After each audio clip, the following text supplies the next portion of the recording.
Bom dia, amada igreja. Graça e paz do nosso Senhor e Salvador Jesus Cristo. Estamos mais uma vez reunidos na nossa escola dominical para estudarmos um pouco mais da palavra do Senhor. Nesses últimos encontros, temos falado sobre a corrida da fé.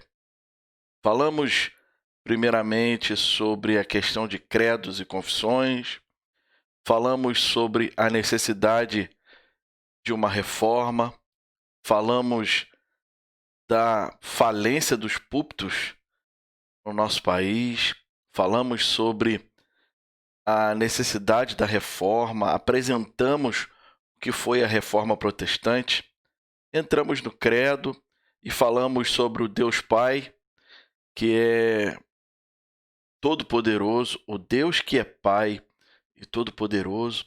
Falamos sobre o Filho, que é aquele que é o Salvador, e falamos muito sobre as duas primeiras pessoas da Trindade. Hoje, então, para finalizar, eu quero falar com vocês, meditar com vocês no terceiro bloco, o terceiro bloco do Credo Apostólico, que vai falar sobre a pessoa do Espírito Santo. Por isso eu quero te convidar nessa manhã a vir comigo e juntos aprendemos um pouco mais acerca de quem é o Espírito Santo e a obra que ele realiza em nós. Separe esse tempo, fique aí à vontade na sua casa, mas separe esse tempo para juntos meditarmos na palavra do Senhor. Quero então te convidar a orar junto comigo nesse momento.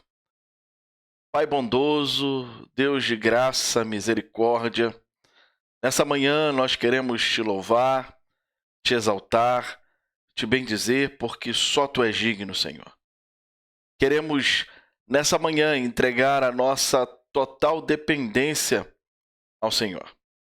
Pedir, ó Pai, a Tua ajuda, a Tua intervenção, que o Senhor fale conosco. Deus, eu quero nesse momento orar pela vida dos meus irmãos que se encontram na sua casa, outros podem estar no trabalho, às vezes num período de folga, alguns minutinhos de folga, ó Deus, estão ali tendo acesso a esse vídeo, ou, ó Pai, em algum outro momento. Eu quero te pedir, Senhor Deus, que estenda a sua mão de graça sobre a vida dos meus irmãos. Nós queremos, nesse tempo, viver ainda mais na dependência do Senhor e pedir que o Senhor fale com o teu povo de forma poderosa. Que nessa manhã nós possamos aprender sobre a pessoa do Espírito Santo e assim possamos ser edificados pela tua palavra. Fala conosco, essa é a nossa oração, meu Pai, no nome de Jesus. Amém. A terceira parte, então, do Credo Apostólico, o terceiro bloco, vai falar sobre creio no Espírito Santo. E aí é justamente isso que eu quero ver com vocês nessa manhã. O nosso plano de aula, então, vai ser o seguinte: uma afirmação do Espírito. Vamos ver, de fato, quem é. Vamos falar sobre a progressividade desse entendimento. Vamos falar também da centralidade do Espírito. Também em relação à Trindade e o Espírito, ou seja, as três pessoas agindo.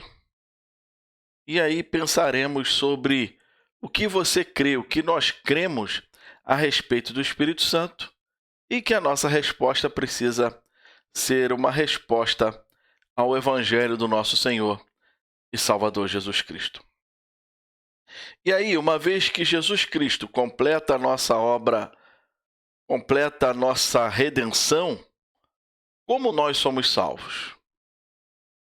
A resposta está, então, na terceira parte do credo, na última declaração do credo apostólico, que fala justamente sobre a obra do Espírito, que diz assim: creio no Espírito Santo, na Santa Igreja Universal, na comunhão dos santos, na remissão dos pecados, na ressurreição do corpo, na vida eterna. Amém. Já de início, eu quero chamar a sua atenção que crer na obra do Espírito Santo é crer que ele age na igreja, age por meio da igreja, que é o Espírito Santo que santifica a igreja. A igreja só é santa porque o Espírito a santifica. Se há comunhão dos santos, é o Espírito que desenvolve essa comunhão.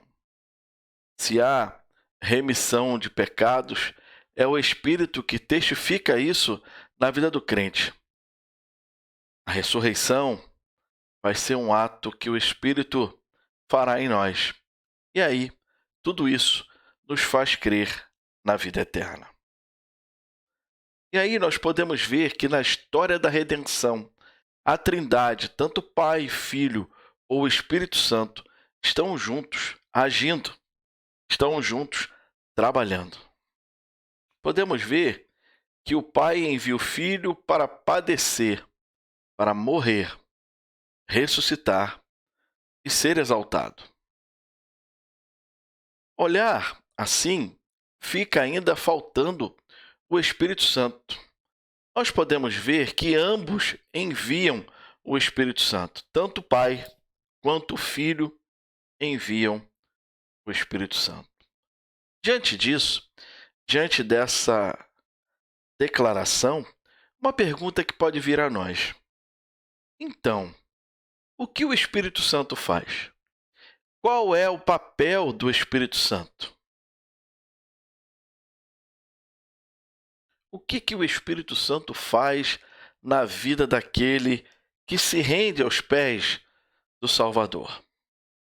O Espírito Santo, ele aplica a salvação no coração dos que são salvos. O homem não é capaz de fazer. É uma obra única e exclusiva de Deus. O Pai tem o seu papel, o Filho tem o seu papel e o Espírito tem o seu papel. As três pessoas estão o tempo todo em comunhão. As três pessoas estão o tempo todo na mesma sintonia, agindo para que o propósito do Pai se cumpra. E aí podemos ver nessa imagem que o Pai envia o Filho. E esse ato do Pai enviar o Filho resulta na redenção. O Pai e o Filho enviam o Espírito Santo e isso resulta, então, na aplicação da salvação. Ou seja, as três pessoas da Trindade trabalhando juntas, redenção e aplicação da salvação. Eu queria então ver agora uma afirmação do Espírito Santo. O Espírito Santo, ele é o poder da Trindade. Ele é o poder de Deus para constituir a igreja. Ele é o poder de Deus para perdoar pecados, para ressuscitar a carne e para nos dar a vida eterna. Uma afirmação simples daquilo que o Espírito Santo faz na obra da salvação. Nós sabemos também que Deus é Espírito. As obras do Espírito Santo só são possíveis porque Ele é o Deus Espírito. E é o Deus Espírito quem faz.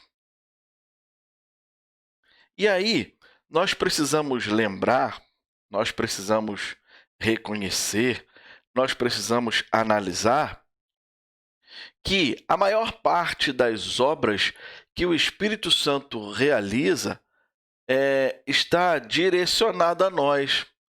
A salvação, a santificação, a remissão de pecados, a edificação da igreja e assim por diante.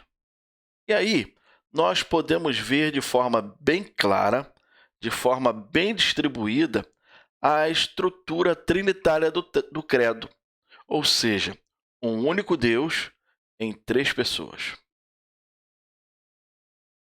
E aí, cada um age, cada um executa o seu papel para que no final o Pai seja glorificado.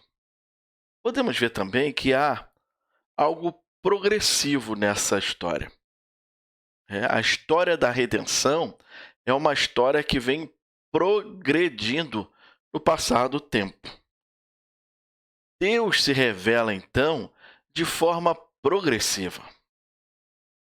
Mas uma coisa que a gente precisa entender é que ele sempre existiu como ele é hoje. Mas aos poucos, ele foi se revelando. Ele foi nos revelando quem ele é. Ele foi apresentando mais sobre a sua pessoa. Essa progressividade é uma questão, então, de ênfase, para que nós, seres humanos, possamos compreender melhor quem é Deus em todas as suas pessoas.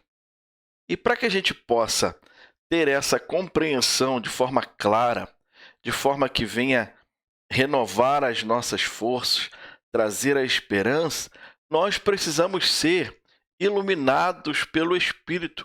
É o Espírito que nos faz entender, é o Espírito que gera no nosso coração a fé necessária para que a gente possa, então, crer nessa obra maravilhosa, nessa obra linda que o nosso Deus está realizando.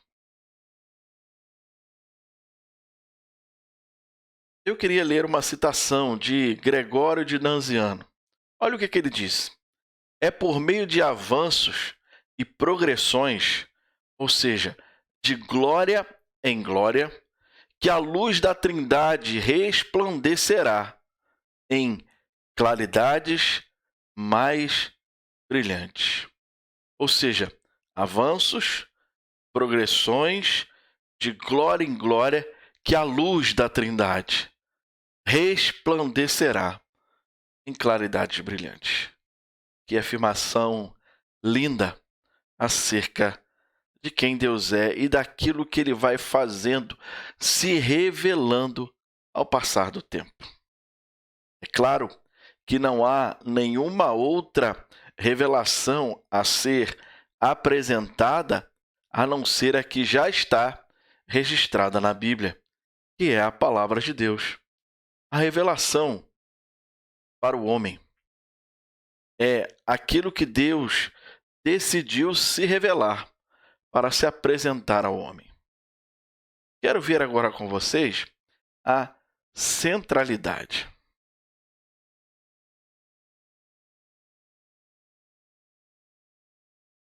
Será que de fato o Espírito é necessário? Sim. Ele é necessário tanto quanto o Pai, quanto Deus Filho. Ele é necessário. Nós, eu e você, nós, a Igreja do Senhor Jesus, não podemos ter uma visão incompleta de Deus. Nós precisamos ter uma visão completa que mostra quem é o Pai, qual a sua ação, que mostra quem é o Filho, qual a sua ação, e que mostra também quem é o Espírito e como eles agem entre si. Outra coisa que precisa ficar bem claro é que a igreja, eu e você, só conseguimos dizer eu creio por causa da atuação do Espírito Santo. Não é algo que eu e você possamos dizer por livre e espontânea vontade. É a atuação marcante do Espírito Santo que nos dá condições de dizer eu creio.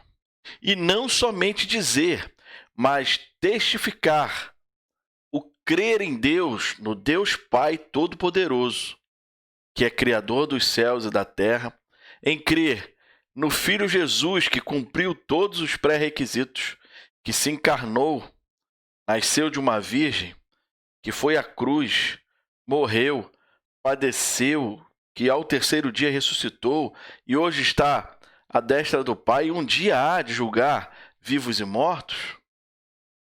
Só podemos crer porque o Espírito Santo age em nós. É ele que gera a fé necessária nos nossos corações. Só a vida cristã, igreja verdadeira e comunhão porque o Espírito Santo opera. Por isso que quando Jesus já está próximo de retornar para o Pai, ele diz para os seus discípulos: olha, eu não vou deixar vocês órfãos. Eu vou enviar então o Consolador, aquele que vos farão lembrar tudo aquilo que eu ensinei. Aquele que vai convencer o homem, e aí ele diz isso em João, aquele que vai convencer o homem da justiça, do pecado e do juízo. É o Espírito Santo que faz. É obra do Espírito. O cristão, então, precisa da igreja. Não há cristão genuíno sem a igreja.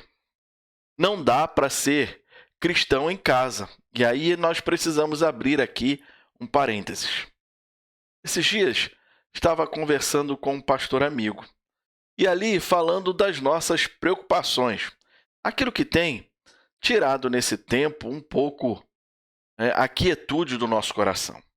E uma das tantas preocupações que vem até nós é: será que de fato o povo, quando essa pandemia terminar, será que o povo voltará a se reunir? Será que aqueles que estavam se reunindo antes dessa pandemia voltarão a se reunir? Ou será que aqueles que já não estavam indo continuarão não indo, não se reunindo como corpo? E aí, não há cristão, não há como ser cristão somente dentro de casa. Não dá para ser cristão na individualidade. Deus nos chamou para ser um povo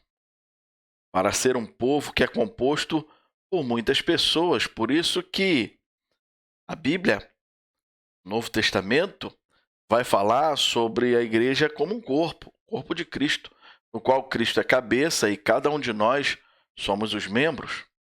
Por isso que a Bíblia vai falar acerca dos mandamentos recíprocos, uns aos outros, a forma que nós devemos agir, então, uns para com os outros. E aí a gente precisa lembrar, eu quero desafiar você, quero te encorajar a não desanimar, a não achar que quando tudo isso terminar, você pode continuar servindo a Deus em casa. Eu quero te encorajar a retornar, a colocar à disposição do reino de Deus os teus dons, os teus talentos, aquilo que o Senhor te deu por pura graça. Você,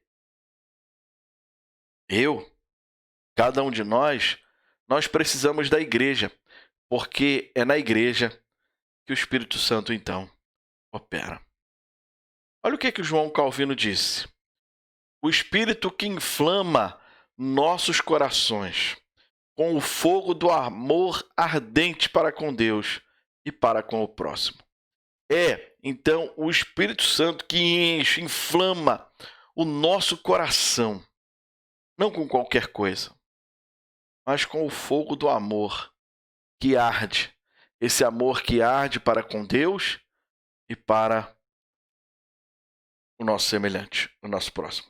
Amar a Deus sobre todas as coisas e amar o nosso próximo como a nós mesmos.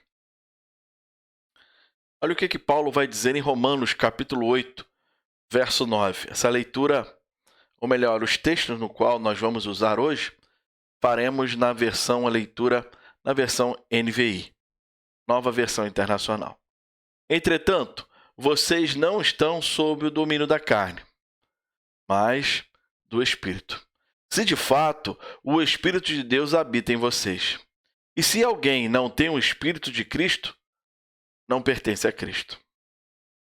Uma marca, uma característica para saber de fato se alguém é de Cristo, se alguém pertence a Cristo, é não estar mais sobre o domínio da carne, mas estar com a vida sendo guiada pelo Espírito Santo de Deus. 1 aos Coríntios, capítulo 12, verso 3, olha o que vai dizer.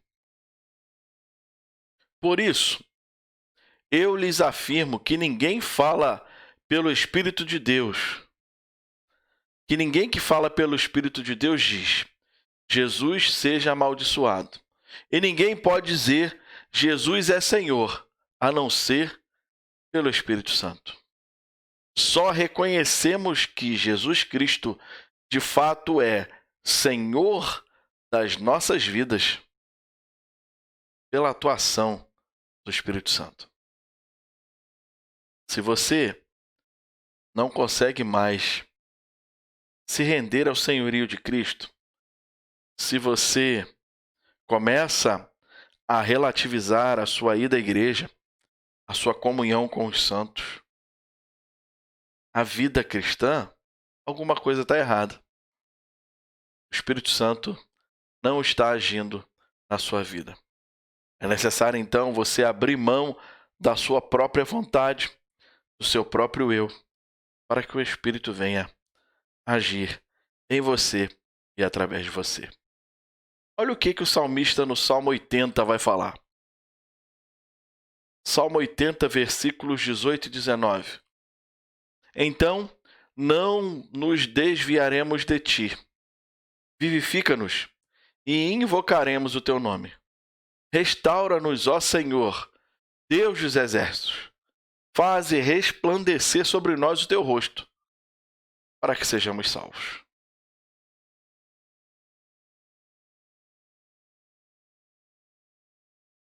Uma declaração dessa é a declaração de um homem cheio do Espírito Santo. É a declaração de um homem cheio da presença de Deus, que pede a Deus que vivifique o seu coração, para que ele possa invocar o seu nome. E clama a Deus pedindo restauração, que o rosto do Senhor se resplandeça sobre ele, para que assim ele possa então ser salvo. Mas afinal, qual é a relação então Pai, Filho e Espírito Santo, a Trindade? É o que nós vamos ver agora. Já parou para pensar que um não é o outro, mas ambos são um? E aí uma figura nos ajuda a entender melhor essa questão. Veja comigo, o Pai não é o Filho. O Pai não é o Espírito. O Filho não é o Pai, como o Filho também não é o Espírito. E o Espírito não é o Filho, como também não é o Pai. Mas o Pai é Deus, o Filho é Deus e o Espírito é Deus. Que mistério, irmãos! A Trindade é um mistério. Algo soberano, algo único e exclusivo de Deus. É um mistério que não foi escondido. A Trindade não está escondida. Deus se revela assim para nós. Quando Jesus é batizado, nós temos a presença do Filho sendo batizado, a voz que diz do céu, este é meu Filho amado, no qual tenho prazer, e vemos também a presença do Espírito pairando sobre a vida do Filho como uma pomba. O Filho é gerado pelo Deus Pai, é o Deus Pai que gera. O Espírito Santo é expirado pelo Deus Pai, ou seja, soprado pelo Deus Pai. Uma figura para nos ajudar, então, a entender melhor. O Pai gera o Filho é gerado pelo Pai, o Espírito Santo é expirado, soprado. Diante disso, o Pai é a causa, a origem e o princípio de todas as coisas, visíveis e invisíveis. O Pai é a origem, o princípio. O Filho é o Verbo, a sabedoria e a imagem do Deus Pai. O Espírito Santo, que procede do Pai e do Filho, é a eterna força e o eterno poder. Não há primeiro nem último, pois todos os três são um só em verdade, em poder, em bondade e em misericórdia. Quem nos dá essa belíssima declaração, aonde está registrado essa belíssima declaração, é na Confissão Belga, na página 10, no artigo 8. Olha como é importante a gente usar e estudar uma confissão que fala muito bem, né, da ação do Pai, do Filho e do Espírito Santo. Mais um exemplo. O Pai é chamado nosso Criador, por seu poder. O Filho é nosso Salvador e Redentor, por seu sangue. E o Espírito é o nosso santificador, porque habita em nosso coração. O Pai cria, o Filho salva e redime, e o Espírito santifica, porque ele habita dentro de nós. Que maravilha, irmãos! Que privilégio é o nosso de ter o próprio Deus habitando dentro do nosso coração. Que privilégio é o nosso de ser morada do Altíssimo. Ele não habita em templos humanos, ele não habita em templos feitos por mãos, mas ele habita dentro de você. Ele habita dentro de mim. E aí, diante de todas essas declarações que já vimos até agora, a pergunta que vem é: o que você crê sobre o Espírito Santo? Já parou para pensar? O que você crê a respeito do Espírito Santo? E aí eu tenho algumas definições para nos ajudar no entendimento da crença do Espírito Santo. Primeiro, creio que ele é verdadeiro e eterno. Primeiro, eu creio que ele é verdadeiro e eterno Deus, com o Pai e com o Filho. O Espírito Santo é Deus, justamente com o Pai e com o Filho. Segundo, que ele foi dado também a mim. E ele é dado por uma verdadeira fé e nos torna participantes de Cristo e de todos os seus benefícios. Ele me fortalece e fica comigo para sempre. Primeiro, ele é verdadeiro e eterno Deus como o Pai e o Filho. Segundo, ele foi dado a você, ele foi dado a mim, ele foi dado à igreja. Ele não foi dado de qualquer maneira, mas foi dado por uma verdadeira fé, que nos dá a capacidade de nos tornar participantes de Cristo, de toda a sua obra, de todos os seus benefícios. E aí a presença do Deus Espírito é constante na nossa vida, nos fortalecendo e ficando conosco para sempre. Mais uma vez, o exemplo de como o catecismo pode nos ajudar a entender acerca da fé cristã. Essa declaração está no Catecismo de Heidelberg, né, que era lido aos domingos. Esse é o domingo de número 20. A pergunta 53. já vimos tudo isso. E agora? Qual deve ser a sua atitude? Qual deve ser a minha atitude? Qual deve ser a atitude da igreja e a atitude daqueles que ouvem essa mensagem? A atitude precisa ser uma atitude de resposta. Mas responder a quê? Ou a quem? Nós precisamos responder ao Evangelho. Olha o que João vai dizer no capítulo 16 do seu Evangelho. Quando ele vier, e aqui Jesus está falando sobre o Espírito Santo, convencerá o mundo do pecado, da justiça e do juízo. Do pecado, porque os homens não creram em mim. Da justiça, porque vou para o Pai, e vocês não me verão mais. E do juízo, porque o príncipe desse mundo já está condenado.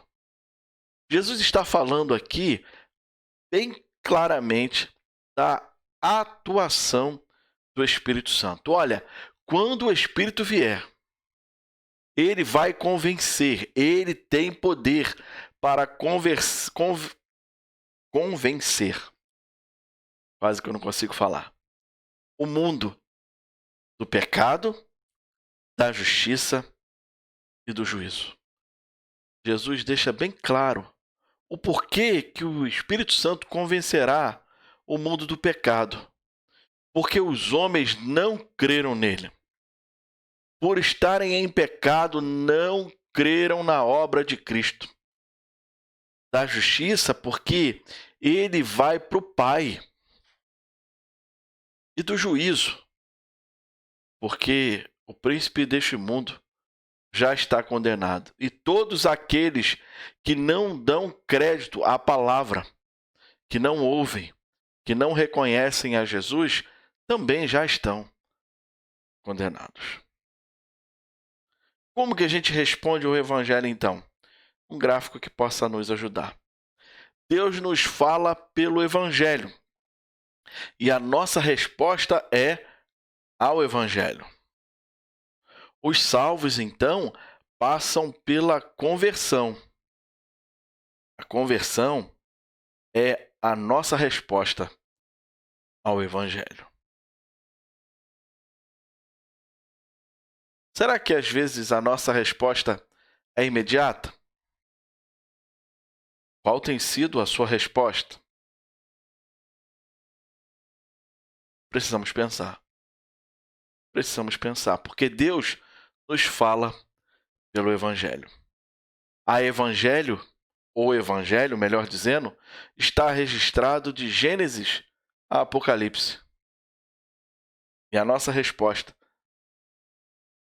precisa ser uma resposta ao Evangelho. Já parou para pensar nisso? Por isso que é importante a cada dia nós estudarmos a palavra de Deus. Por isso que é importante a gente dar valor ao estudo e à aplicação da palavra na nossa vida. Nós precisamos voltar a ser conhecidos como o povo da palavra.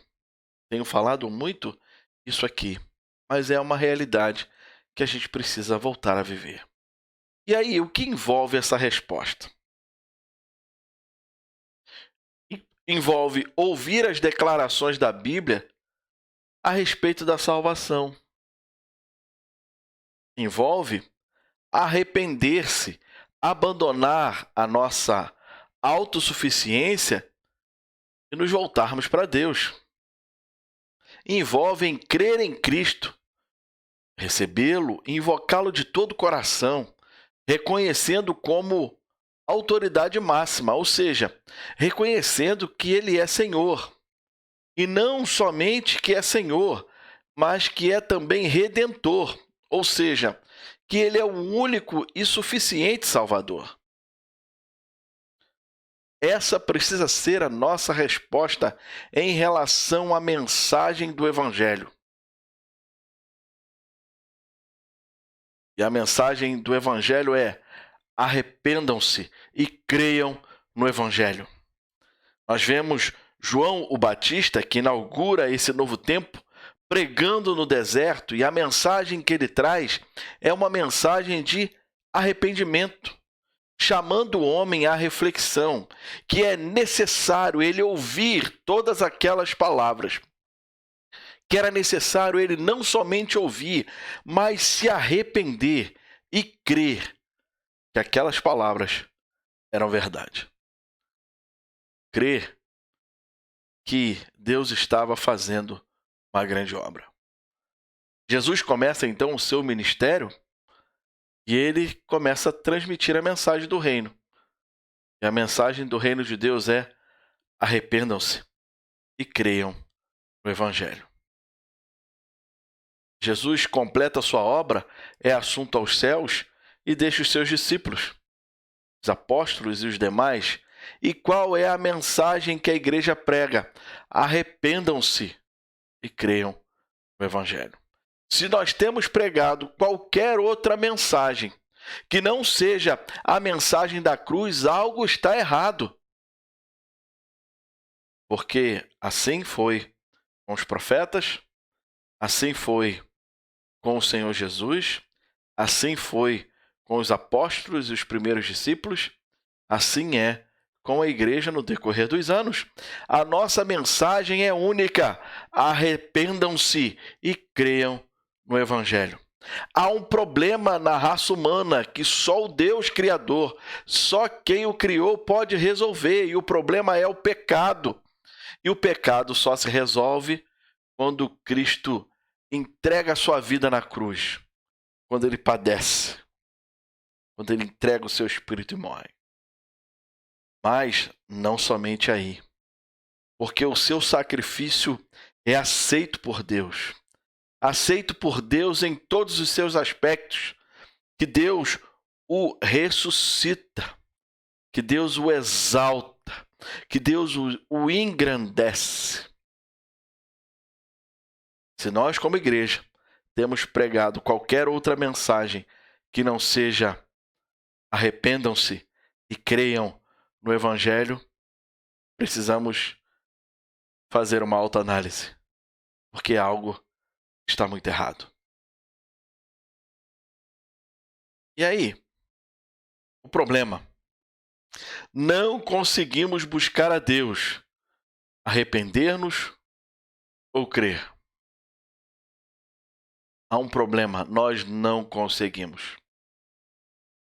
Não conseguimos antes, não conseguimos agora e não conseguiremos depois. Como o homem natural pode, então, compreender o Evangelho? Como é que ele pode arrepender-se? Como é que ele pode crer? 3 perguntas muito importantes que precisam estar bem claras para nós. Como o homem natural pode compreender o Evangelho? Como é que ele pode arrepender-se? Ou como é que ele pode crer? A resposta é clara. Nós, o homem, o ser humano, precisa ser regenerado pelo Espírito Santo de Deus. Não há vida com Deus sem regeneração. Não há vida com Deus sem transformação. E aí, a regeneração, ela age da seguinte forma: Deus nos regenera, Deus nos fala pelo Evangelho e nós respondemos ao Evangelho. É Deus quem nos regenera, é Deus que converte o nosso coração a Ele, é Deus que quebranta o nosso coração através da atuação do Espírito e nos faz ir à presença dEle, reconhecendo o quão pecadores nós somos. A conversão é uma obra divina. O Espírito Santo ilumina nossa mente e aí nós somos capazes de compreender sua mensagem. O Espírito Santo amolece o nosso coração, quebranta o nosso coração. Assim, nós somos capazes de nos arrepender. A fé que colocamos em Cristo é um presente que homem algum é capaz de nos dar. É um presente que dele mesmo recebemos. A conversão, a transformação do homem é uma obra divina. Mas como o Espírito Santo nos regenera?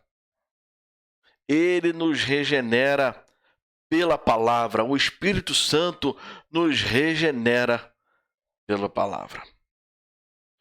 O Espírito Santo nos faz não somente isso, mas ele nos traz salvação.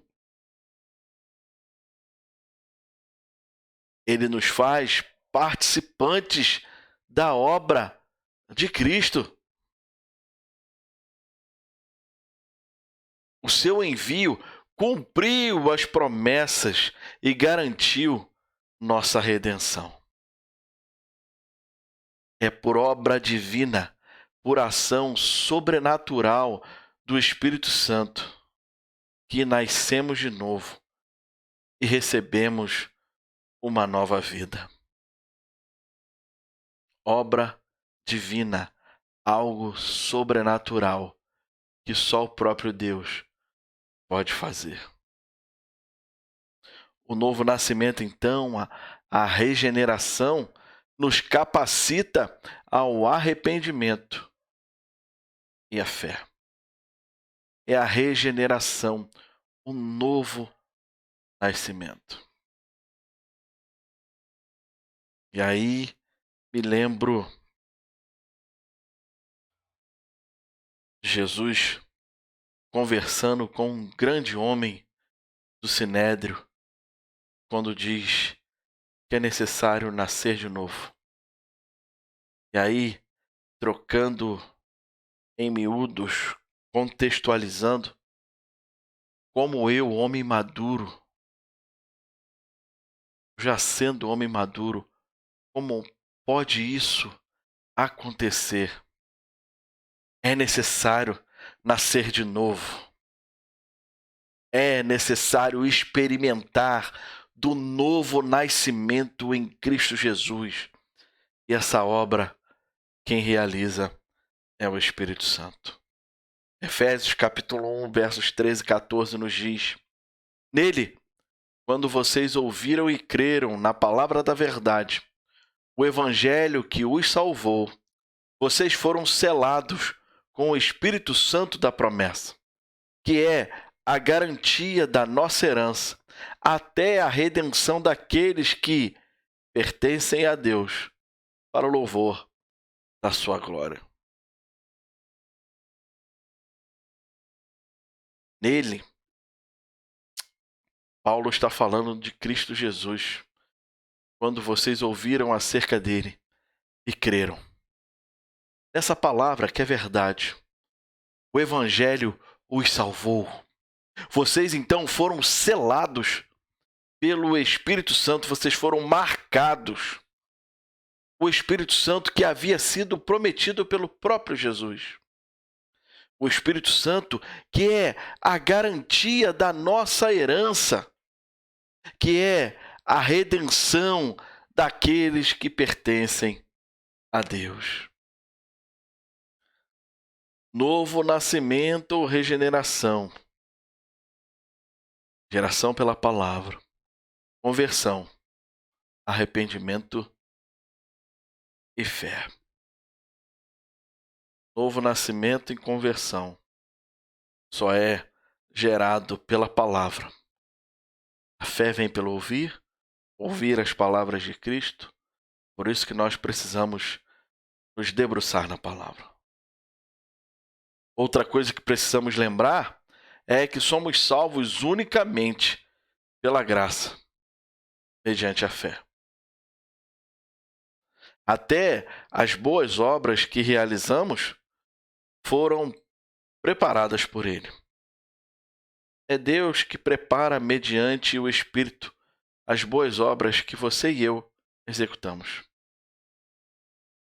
Outra coisa que precisa ficar bem claro para nós é que somente Deus é glorificado pela salvação. Somente Ele.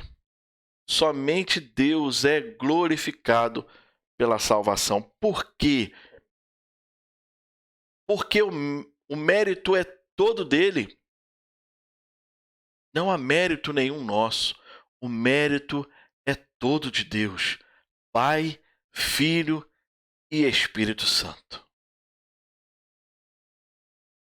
A obra da regeneração produzida pela palavra de Deus, na instrumentalidade do Espírito Santo, confirma uma verdade fundamental do cristianismo bíblico. Obra de regeneração produzida pela palavra, na instrumentalidade do Espírito Santo. Palavra, Espírito Santo como instrumento, confirma as verdades da palavra e mostra o cristianismo, a verdade do cristianismo. Que nós somos pecadores, que nós precisamos a cada dia da ação sobrenatural de Deus, que a regeneração é produzida pela palavra, os decretos de Deus, os desígnios de Deus, através da atuação do Espírito Santo. Efésios capítulo 2, versos 8 a 10 nos diz assim: Pois vocês são salvos pela graça, por meio da fé. E isto não vem de vocês, é dom de Deus. Não por obras para que ninguém se glorie. O porquê porque somos criação de Deus, realizada em Cristo Jesus, para fazermos boas obras, as quais Deus preparou de antemão para que nós a praticássemos. Salvos pela graça, mediante a fé, isso não vem de nós, é dom de Deus. Tudo isso é para que não venha esse sentimento de glorificação própria penetrar no nosso coração.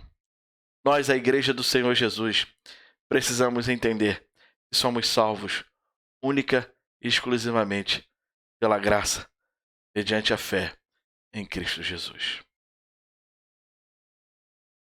Eu quero então terminar na manhã de hoje com uma citação de Greg Hawkins e Kelly Parkinson, que diz o seguinte: sem aceitar inteiramente a convicção de que a salvação pela graça e a Trindade são verdadeiras, é difícil imaginar alguém experimentando o crescimento espiritual autêntico de um cristão. Que declaração profunda que nos faz pensar. É necessário aceitar de forma íntegra, com convicção de que a salvação é pela graça e de que Pai, Filho e Espírito Santo são verdadeiros. E aí, tudo aquilo que é fora isso, é difícil imaginar alguém que não crê que a salvação é pela graça. É difícil imaginar alguém que não crê no Pai, no Filho e no Espírito Santo possa experimentar crescimento espiritual de forma autêntica, capaz de produzir frutos. Que Deus possa te abençoar nessa manhã. Como foi bom para mim, nesse tempo, poder estudar um pouco mais e preparar esse material para você. Muito edificou a minha vida esse estudo, mesmo que seja breve, do Credo Apostólico, entendendo a função do Pai, a função do Filho e a função do Espírito Santo. Que você possa ser edificado por esse estudo. Que você procure gastar tempo com a palavra para entender tudo aquilo que Deus fez, tudo aquilo que Deus está fazendo e tudo aquilo que Ele fará para o louvor da sua glória e para a edificação da igreja. Que Deus assim te abençoe nessa manhã. Lembre-se sempre, como eu tenho dito, a igreja não é um lugar para frequentar, mas uma família para pertencer. A igreja não é o ponto de chegada, mas sim o ponto de partida. Deus te abençoe, tenha um ótimo domingo e fique na paz.